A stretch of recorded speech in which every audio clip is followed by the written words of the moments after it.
Pourquoi la plus puissante armée d'Europe s'est-elle retrouvée impuissante dans les rues? Leurs armes étaient conçues pour les tranchées d'une époque révolue. La réponse se cache dans une parenté technique invisible entre le fusil de 1940 et le fusil d'assaut moderne. Tout commence par une impasse sanglante sur une distance précise, entre 50 et 300 yards. 300 yards. C'est la longueur de 3 terrains de football. C'est la limite absolue où l'œil humain, sous l'adrénaline du combat, peut verrouiller une cible sans optique. Le soldat de la Wehrmacht épaule son Kar 98K.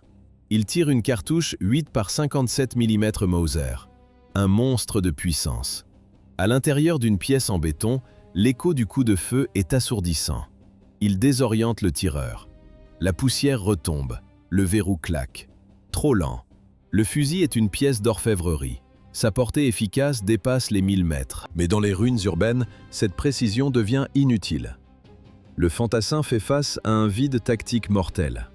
D'un côté, le MP40 sature l'espace, mais ses balles de pistolet perdent toute force après 50 yards. De l'autre, le fusil à verrou frappe fort, mais une seule fois. Les ingénieurs tentent de combler ce gouffre. Ils créent le G43. C'est un fusil semi-automatique utilisant la même munition lourde que le Mauser. Les Soviétiques et les Américains ont déjà prouvé l'avantage du tir rapide. Mais le problème reste entier. La munition est surpuissante pour la réalité du terrain. Les statistiques de la Seconde Guerre mondiale sont formelles. La majorité des échanges de tirs se déroulent sous la barre des 300 yards. Face à l'échec des fusils de précision dans les décombres, les sections de choc changent de méthode. Les soldats abandonnent leurs longs fusils pour se ruer dans les bâtiments, pistolets mitrailleurs au poing. L'image d'Épinal montre un grenadier motorisé, MP40 en bandoulière, fendant les lignes ennemies. La réalité est un choc thermique. 14 millions de fusils Kar 98K sortent des usines. Ce chiffre dépasse l'effectif total de la Wehrmacht à son apogée. Le haut commandement a brevet les troupes de clichés de propagande, montrant des armes automatiques rutilantes. Pendant ce temps, les sections de choc s'épuisaient faute de densité de feu. L'infanterie allemande entame la plus grande guerre technologique de l'histoire, avec un verrou du 19e siècle. Le MP40, le FG42 ou le G43 ne sont que des exceptions statistiques. Quelques milliers d'unités face à une marée d'acier obsolète. La puissance de feu repose sur les mitrailleuses MG34 et MG42. Elle compense la lenteur des fusils par un déluge de plomb. Mais ces armes s'utilisent en équipe. Elles sont lourdes, encombrantes. Leur coût de production explose les budgets. Nettoyer une pièce avec une MG42 est une impossibilité tactique. La solution au gouffre tactique de 14 millions de fusils obsolètes dormait dans les archives depuis 1918. Un rapport oublié. Son auteur, l'officier Pédéry. Il affirmait déjà que les munitions standards gaspillaient une énergie colossale pour des distances de combat inexistantes. Pédéry réclamait un calibre plus court, une arme plus rapide. L'état-major l'ignore. Pourquoi investir dans l'inconnu quand les pistolets mitrailleurs viennent de naître? La bureaucratie fige le progrès pendant 20 ans. 1938, la guerre approche. Le besoin de combler le vide entre le pistolet et le fusil devient une urgence technique. Les ingénieurs reprennent la douille standard de 57 mm du Mauser. Ils la placent sur un tour. Ils la sectionnent brutalement. La douille tombe à 33 mm. Le 7,92 Kurz est né. 1941. L'armée adopte officiellement la munition. Lors des tests balistiques, une odeur âcre de poudre brûlée envahit les stands. Un claquement sec déchire l'air. La balle quitte le canon à 700 mètres par seconde. C'est le compromis physique parfait. L'énergie est suffisante pour perforer un casque d'acier à 400 mètres. Mais le recul ne brise plus la clavicule du tireur en mode automatique. La trajectoire reste tendue. Le contrôle du tir à l'épaule devient une réalité mécanique. Le système atteint une portée efficace de 500 mètres. La balistique du projectile Kurz valide les théories de Péterit. Pourtant, l'ennemi le plus redoutable de ce nouveau concept n'occupe pas les tranchées adverses. Il siège au sein de la chancellerie. Adolf Hitler rejette l'idée d'un nouveau calibre. Il freine les budgets. Le développement stagne. Malgré l'obstruction politique, l'ingénierie avance dans l'ombre sous un nom de code, Maschinenkarabiner. Comment produire une arme automatique complexe alors que l'économie de guerre s'effondre? L'industrie abandonne le fraisage traditionnel. Les ingénieurs privilégient la tôle d'acier emboutie. C'est l'ère de la production de masse à bas coût. En 1942, deux prototypes s'affrontent lors des essais. Walter présente le MKB-42W avec son piston annulaire entourant le canon. Hugo Schmeisser réplique avec le modèle H. Sa mécanique est brutale. Les gaz de combustion sont prélevés au-dessus du canon pour actionner un verrou basculant. Lors des tests de tir automatique, le mécanisme s'emballe. Le tireur perçoit le choc sourd de la culasse ouverte qui frappe l'acier avant chaque rafale. Schmeisser impose sa vision. Son système évacue mieux la chaleur. Les deux modèles utilisent des chargeurs amovibles de 30 cartouches. Le bois des crosses contraste avec le métal gris des carcasses pressées. Le commandement finit par envoyer les premières unités sur le front de l'Est pour un test en conditions réelles. L'heure des premiers rapports de combat sonne. En 1943, les ingénieurs allemands commettent un acte de sabotage bureaucratique. Ils défient un ordre direct d'Adolf Hitler pour offrir une chance de survie à l'infanterie. Le Führer rejette catégoriquement le nouveau concept de munitions intermédiaires. Pour lui, la guerre se gagne avec des fusils Mauser puissants et des pistolets mitrailleurs MP40. Rien d'autre. Il signe un décret. Interdiction totale de développer de nouveaux fusils. Comment introduire une arme révolutionnaire si le chef de l'État l'a personnellement proscrite? On change son étiquette. L'administration de l'armement ruse. Elle baptise le projet MP43. Ce nom suggère une simple amélioration du pistolet mitrailleur existant. C'est un mensonge technique. Sous la désignation MP43 se cache en réalité le futur STG-44. En plein Reich, ce camouflage administratif est une trahison passible de la guillotine. Les ingénieurs risquent leur tête sur un simple jeu de mots. Le secret tient jusqu'à ce qu'un général, ignorant la supercherie, réclame davantage de ces nouvelles armes supérieures lors d'un rapport au grand quartier général. Hitler découvre le projet. Il exige une démonstration immédiate. Le Führer s'approche de l'arme. Il la prend en main. Son index presse la détente. Le sélecteur de tir produit un clic métallique sec et net. Hitler ressent la puissance de la rafale, bien supérieure à celle d'un pistolet, mais plus stable qu'un fusil mitrailleur lourd. Les rapports du front sont unanimes. L'arme est une réussite totale. Soudain, le scepticisme disparaît. Hitler valide le projet, mais sa mégalomanie reprend le dessus. Le nom technique MP43 est trop terne pour sa propagande. Il lui faut un titre qui frappe les esprits et galvanise les troupes. Il rebaptise personnellement l'arme Sturmgewehr, littéralement fusil d'assaut. En 1944, le projet clandestin devient officiellement le STG-44. Pendant que les dossiers du prétendu MP43 s'empilaient sur les bureaux berlinois, les prototypes tuaient déjà sur le front de l'Est. Le haut commandement exigeait des résultats concrets. Deux modèles s'affrontaient dans la boue. Le NL, nommé modèle H, et le Walter, le modèle W. Les soldats testaient ces armes dans un froid polaire. L'air sentait la poudre brûlée et la vase glacée. Une arme qui s'enrayait ici signifiait une mort immédiate. Le verdict des tranchées tomba rapidement. Le modèle H surpassait son rival. Plus robuste, plus fiable. Les fantassins appréciaient cette puissance de feu inédite. Ils passaient du coup par coup au tir automatique d'un simple geste. La précision écrasait celle des pistolets mitrailleurs classiques. La portée changeait la donne. Les rapports de terrain exigeaient pourtant une modification vitale. Le passage à un tir à culasse fermée.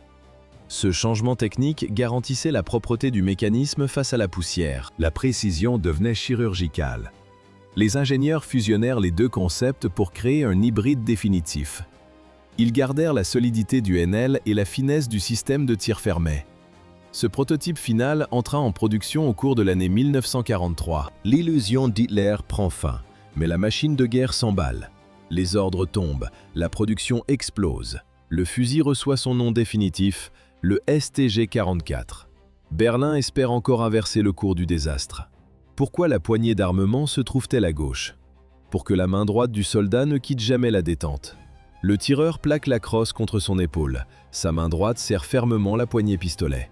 Un incident de tir? La main gauche tire le verrou, éjecte la douille, libère la chambre. La main droite reste soudée à la carcasse, le doigt sur la queue de détente, prêt à faire feu. Chaque seconde économisée est une vie préservée. L'arme pèse 5 kg, c'est lourd, mais stable. Le sélecteur bascule, le chargeur de 30 coups s'enclenche dans un bruit métallique sec.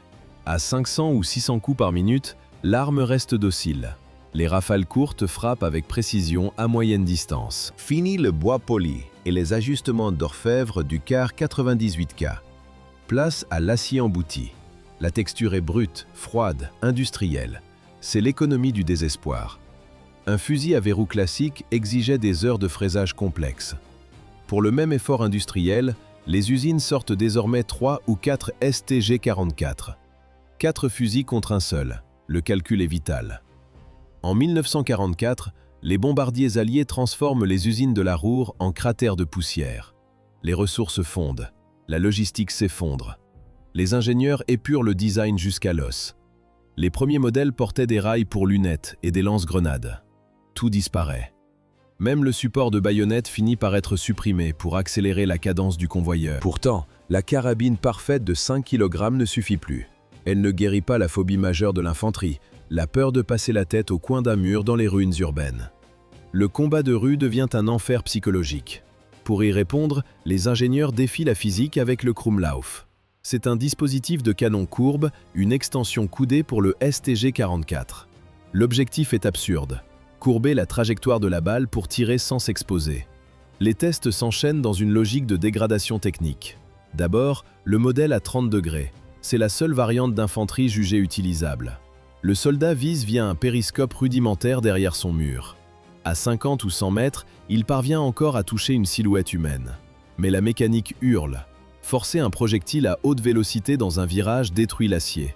Le dispositif Krumlauf affiche une durée de vie de 300 coups seulement. Avec la cadence de tir du STG-44, le canon s'autodétruit en moins d'1 minute de feu automatique continu. Puis viennent les modèles à 45 et 90 degrés. Ici, l'ingénierie sombre dans l'inutile. La précision disparaît. Viser au-delà du bout portant devient impossible. La tension exercée sur le métal brise le dispositif en quelques rafales.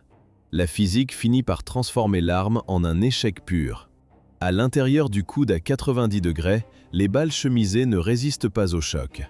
Elles se fragmentent violemment avant de sortir. Le fusil d'assaut crache alors une simple gerbe de shrapnels inutiles. Alors que les dispositifs Krumlauf tentaient de briser la géométrie des murs, l'infrarouge Zielgerät 1229 défiait l'obscurité totale de 1945. Le système promettait la vision nocturne, un saut technologique de plusieurs décennies. Mais la réalité tenait dans un sac à dos de 13 kg rempli de plomb et d'acide sulfurique. Quelle était la valeur réelle de la vision nocturne en 1945 ? 13 kg de poids mort, arrimés à la colonne vertébrale du fantassin. Le soldat s'équipe. Il sangle le lourd coffre en bois contre ses lombaires. Les câbles épais courent sur sa poitrine, s'emmêlent dans son brelage, entravent ses bras. Il bascule vers l'arrière sous la charge. Ces 13 kilos représentent un tiers de la charge maximale autorisée pour un homme. En combat de mouvement, ce poids condamne le porteur. Il ne peut ni ramper vite, ni bondir. Il est une cible lente. Sur le fusil, une lunette massive surmonte un projecteur infrarouge. Le tireur observe. Dans le noir complet, des silhouettes thermiques apparaissent entre 70 et 200 mètres. L'illusion de la toute-puissance technologique se heurte à l'épuisement physique. Les sangles scient les épaules à chaque pas. La sueur brûle les yeux. L'ingénierie allemande transforme le soldat d'élite en simple porteur de batterie. Le commandement déploie ses premières unités au début de l'année 1945. Quelques opérations spéciales testent le dispositif Vampire dans les ruines du Reich. L'innovation est là, mais la logistique s'effondre. Les usines ne suivent plus. Le nombre total de kits infrarouges produits avant la chute finale s'élève à 310. Alors que les soviétiques s'apprêtent à disséquer les plans allemands, les Alliés en Normandie subissent déjà le choc frontal des 400 000 STG-44 produits. Juin 1944, les plages du débarquement sont loin. Dans le bocage normand, un soldat américain ramasse un fusil abandonné.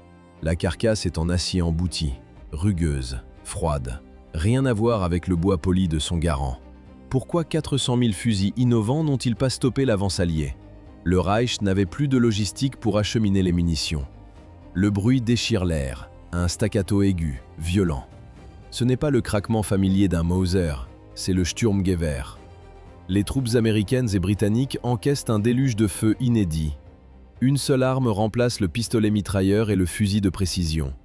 Le choc tactique est total. 400 000 unités sortent des usines. Ce volume aurait pu équiper 25 divisions d'infanterie complète. Mais le système s'effondre. Les fusils arrivent au front, les cartouches, non. La logistique allemande n'est plus qu'un souvenir sous les bombes. Les Américains cherchent la parade. Ils déploient la carabine M1.30. Sur le papier, le concept est identique, une munition intermédiaire. La réalité est brutale. Le projectile .30 se comporte comme une balle de pistolet. Il manque de punch, il manque de portée. Le STG-44, lui, foudroie à 300 mètres. L'arme allemande définit le futur. L'américaine reste une arme de second rang pour les officiers. Le fossé technique est immense. Le saut technologique, inutile. Le Reich produit des bijoux mécaniques pour une armée qui bat en retraite à pied. Les soldats de la division Big Red One ne s'y trompent pas. Ils dépouillent les morts. Ils récupèrent chaque STG fonctionnel. Ils vident les chargeurs trophées sur leurs anciens propriétaires tant qu'il reste des munitions. Pour percer les secrets de l'acier embouti, le renseignement soviétique transfère Hugo Schmeisser à Ijevsk. Le concepteur principal du STG quitte l'Allemagne occupée. Destination, l'Oural. Schmeisser passe 6 ans en URSS, 6 années d'isolement dans une ville fermée. À quelques ateliers de là, les ingénieurs soviétiques finalisent l'AK-47. Sur les établis, ils démontent le fusil allemand pièce par pièce. Ils comparent les mécanismes de détente sous le regard silencieux de leurs prisonniers. L'AK-47 est-il une copie? Techniquement, non. Le verrouillage de la culasse diffère. Les ensembles de sécurité sont distincts. Dans la main, le métal est froid, le choc est mécanique.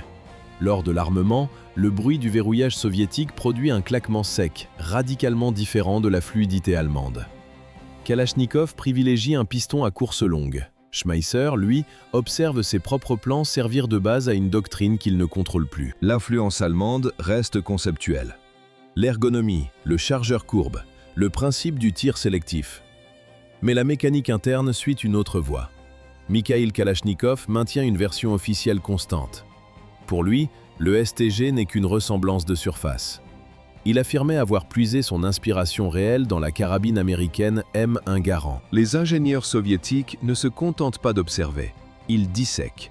Tandis que Schmeisser travaille sous surveillance, les balisticiens de l'URSS isolent en 1947 la véritable clé du futur. Le calibre 7,62 par 39 mm. La mécanique n'est qu'un vecteur, le projectile est la finalité. Les experts de Moscou étudient les limites du Mauser raccourci et la légèreté de la carabine américaine .30. Ils cherchent l'équilibre parfait entre la portée d'un fusil et la cadence d'une mitrailleuse. Le résultat dépasse toutes les prévisions de la balistique classique. Ce morceau de plomb et de cuivre devient l'outil de destruction le plus efficace de l'histoire. Une statistique brute, un impact froid. La munition 7,62 par 39 mm a tué plus d'êtres humains que les bombardements atomiques d'Hiroshima et de Nagasaki réunis. Le record est absolu, indépassable. La doctrine change. L'infanterie a besoin d'un porteur pour ce nouveau standard. Le premier essai s'appelle SKS-45. Une carabine semi-automatique transitoire. Trop limitée, trop lente. L'armée exige une plateforme automatique capable d'encaisser la puissance du nouveau calibre. Ce processus de sélection brutale aboutit à la création de l'AK-47 en 1947. 1945. La chute de Berlin marque la fin du Reich, mais pas celle de son invention. Si l'AK-47 finit par éclipser techniquement son prédécesseur, l'héritage matériel de l'Allemagne survit par une inertie macabre. 820 millions de munitions produites en seulement 3 ans garantissent aux fusils de la Wehrmacht une longévité dépassant toute logique militaire. 2012. Alep, Syrie. Dans les décombres fumants, l'odeur acide du vieux soufre sature l'air. Des rebelles épaulent des fusils d'assaut fabriqués 70 ans plus tôt. La culasse claque, la percussion est nette. D'où les insurgés syriens tirent-ils des munitions pour des armes du Troisième Reich? La réponse réside dans les cadences maniaques de la production de guerre allemande. Entre 1943 et 1945, les usines tournent jour et nuit. Les stocks capturés après la capitulation saturent les arsenaux mondiaux pour les décennies à venir. Le chiffre final fige le débat sur l'échelle de ce surarmement. La production totale de cartouches s'élève à 820 millions d'unités.